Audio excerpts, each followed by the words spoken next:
بسم اللہ الرحمن الرحیم۔ السلام علیکم۔ بیان کیا جاتا ہے کہ بنی اسرائیل میں ایک انتہائی نیک شخص رہا کرتا تھا جسے اللہ تعالیٰ نے ظاہری حسن و جمال بھی بہت دے رکھا تھا۔ وہ اپنے ہاتھ سے زنبیل بناتا اور فروخت کر کے اپنا گزر بسر کیا کرتا تھا۔ ایک دن وہ بادشاہ کے دروازے پر سے گزر رہا تھا کہ بادشاہ کی بیوی کی خادمہ نے اسے دیکھ لیا۔ جا کر ملکہ سے کہنے لگی کہ یہاں ایک آدمی ہے کہ ایسا حسین شخص کبھی نہیں دیکھا، زنبیل فروخت کرتا پھر رہا ہے۔ ملکہ نے حکم دیا میرے پاس لاؤ۔ اسے لایا گیا تو اسے دیکھتے ہی ملکہ اس پر فدا ہو گئی۔ کہنے لگی زنبیلیں پھینک دے اور یہ چادر سنبھال۔ باندی سے کہا تیل اور خوشبو وغیرہ لا، ہم اس سے اپنی حاجت پوری کریں گے۔ اور عابد سے کہنے لگی کہ اب تجھے زنبیلیں بیچنے کی ضرورت نہیں رہے گی۔ عابد بار بار انکار کرتا رہا۔ کہنے لگی کہ اگر تو یہ کام نہیں کرنا چاہتا تو اس کے بغیر یہاں سے باہر بھی نہیں جا سکتا، اور دروازے بند کرنے کا حکم دے دیا۔ عابد نے یہ حال دیکھا تو کہنے لگا کیا تمہارے محل کے اوپر کوئی ضرورت کی جگہ ہے؟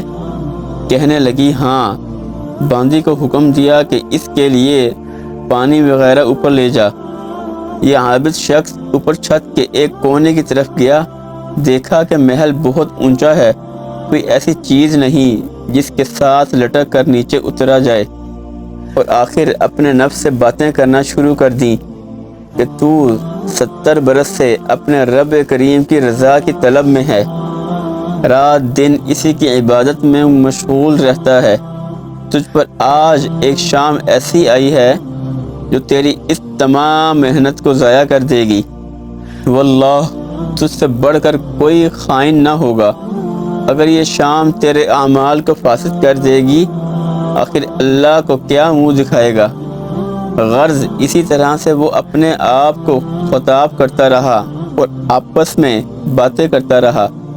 حضور صلی اللہ علیہ وسلم فرماتے ہیں جب اس شخص نے بلندی سے کودنے کا فیصلہ کر لیا تو اللہ تعالیٰ نے جبرائیل علیہ السلام کو ندا دی۔ انہوں نے لبیک کہہ کر جواب دیا۔ ارشاد ہوا میرا بندہ میری مصیبت اور ناراضگی سے بچنے کے لیے جان کی بازی لگا رہا ہے، جا اپنے پروں سے اس کو تھام لے اور اسے ذرا بھی تکلیف نہ ہونے پائے۔ چنانچہ جبرائیل علیہ السلام اللہ تعالیٰ کے حکم پر اس شخص کے پاس آئے اور اپنے پر پھیلا دیے، اسے پکڑ کر یوں زمین پر رکھ دیا جیسے ایک مہربان باپ بیٹے کو رکھتا ہے۔ فرمایا کہ عابد یہاں سے سیدھا گھر گیا، زنبیلیں وغیرہ وہیں رہ گئیں۔ سورج غروب ہو رہا تھا۔ بیوی کہنے لگی زنبیلوں کی قیمت کہاں ہے؟ کہنے لگا آج تو ان کا کچھ نہیں ملا۔ کہنے لگی تو آج رات افطار کس چیز سے کریں گے؟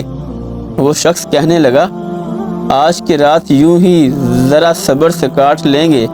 پھر کہنے لگا اٹھ کر تندور میں آگ جلا دے، اگر ہمارے ہمسائے تندور میں آگ نہیں دیکھیں گے تو نہ جانے کیا خیالات ان کے ذہنوں میں دوڑیں گے، خواہ مخواہ انہیں پریشانی کا سامنا کرنا پڑے گا۔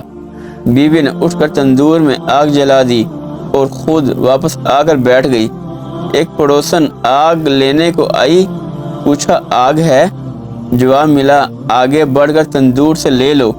یہ عورت آگ لے کر واپس ہونے لگی تو گھر والی سے کہنے لگی کہ تو یہاں بیٹھی باتیں کر رہی ہے، ادھر تیری روٹیاں پک چکی ہیں بلکہ جلنے کو ہیں۔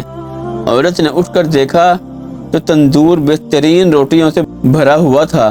عورت نے انہیں برتن میں رکھا اور خامند کے پاس لے آئی اور کہنے لگی کہ تیرے ساتھ اللہ تعالیٰ کا یہ معاملہ تیرے بلند درجات کی وجہ سے ہی ہو سکتا ہے، لہٰذا تو اللہ تعالیٰ سے دعا مانگ کہ ہماری باقی عمر خوشحالی اور فراخی میں گزرے۔ عابد کہنے لگا اسی حال پر صبر اچھا ہے، مگر عورت کا اصرار بڑھتا گیا، حتیٰ کہ عابد نے دعا کرنے کا وعدہ کر لیا۔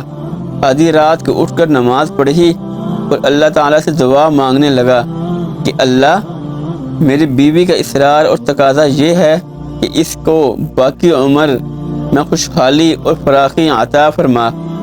اتنے میں چھت پھٹ گئی۔ یاقوت اور موتیوں سے بھری ہوئی ایک تشتری نیچے آئی جس سے تمام گھر جگمگا اٹھا۔ عابد نے بیوی کا پاؤں دبایا جو قریب ہی میں سو رہی تھی اور کہا کہ اٹھ کر بیٹھ جا، جو کچھ مانگتی تھی وہ سنبھال لے۔ عورت بیدار ہو کر کہنے لگی، جلدی نہ کرو، اس مقصد کے لیے تو نے مجھے نہ ہی جگایا ہوتا۔ میں تو خواب میں دیکھ رہی تھی کہ سونے کی بہت سی کرسیاں بچھی ہوئی ہیں جو بہت سے ہیرے جواہرات سے لدی ہوئی ہیں، مگر ان میں سوراخ ہیں۔ میں نے پوچھا، یہ کرسیاں کس کی ہیں؟ جواب ملا، یہ تیرے خاوند کے بیٹھنے کے لیے ہیں۔ میں نے پوچھا، یہ سوراخ کیا ہیں؟ جواب ملا، یہ وہی نقص اور کمی ہے جو دنیا کی جلد بازی کی وجہ سے واقع ہوئی ہیں۔ تو میں نے کہا، میں کسی ایسی چیز کی خواہش نہیں رکھتی جس سے تیری نشست گاہ میں نقص پیدا ہو، لہٰذا اپنے رب سے اسے واپس کرنے کی دعا کر لو۔ عابد نے دعا کی اور تشتری واپس چلے گئی۔ واقعہ کے سبق یہ ہے، بے شک جو اللہ کے خوف سے اپنے آپ کو نفسانی خواہشات سے بچاتا ہے تو اللہ تعالیٰ بھی یقیناً اس کی مدد فرماتا ہے۔ اللہ پاک سے دعا ہے کہ اللہ پاک ہمیں اس واقعے سے سبق حاصل کر کے اس پر عمل کرنے کی توفیق عطا فرمائے۔ اگر آپ کو ویڈیو اچھی لگی ہو تو اس ویڈیو کو اپنے دوستوں کے ساتھ شیئر کیجیے گا اور اس چینل کو سبسکرائب کیجیے گا۔ جزاک اللہ۔